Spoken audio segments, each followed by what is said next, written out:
everyone here is obviously incredibly aware of the abuse scandal. It's clearly what led to the creation of this organisation, and I'm not going to speak a lot about that. I just want to say a couple of things, talk about two things briefly. One is governance and one is mission in relation to that time. There was clearly an absolute failure of governance. We all know that. Lack of oversight, lack of transparency, lack of accountability, lack of so many things, and they were all detailed in the report. It was also, though, a catastrophic failure of mission. And in order for me to say that, it kind of begs a question. And the question is, what was the mission? What was the mission of the church? Now, that's obviously a huge question and one that we're not going to attempt to answer today, but it's still an interesting one to think about for today even. But if I bring that down a little and think about individual bishops at the time, if we think about an individual bishop, say in the early 1970s, and we went to them, if we went to them and said, what's your mission here in this role? We'd have to massage the language a little because missions obviously meant a different thing then. But what's the core purpose of your role? I suspect a number of them would have sort of looked at us and said, well, I'm the bishop, as though that was a complete answer, which of course it's not. Okay, sure, you're the bishop, but what is your role? What is your mission?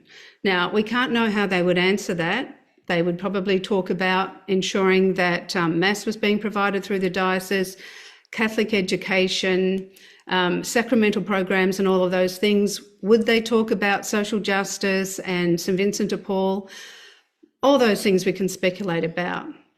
One of the things that we absolutely can know, though, is that mission would not have included protecting the reputation of the church over the needs of its most vulnerable. We know that was not part of the mission. And we also know that was not every bishop or archbishop, it wasn't every priest who was involved, but it was a real issue. Protecting the reputation of the church over the needs of its most vulnerable is the most catastrophic failure of mission that I can think of. So, if we're talking about mission, I'm very edgy to try and move my slides on, but it's not happening. And I've got such nice pictures. If we're talking about mission, mission, as I've said, is the reason our organisations exist. It's the core of who we are. It's our what and our why. What is it that we do and why are we here doing it?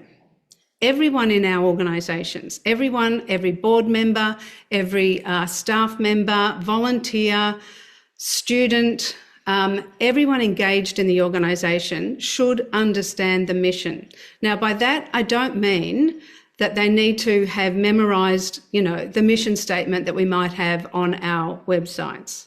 What I mean by that is they need to understand what this organisation is about, and they need to be able to explain that to someone within 1 or 2 sentences. That's the level of understanding of mission that we all need to have. It's the reason we're there.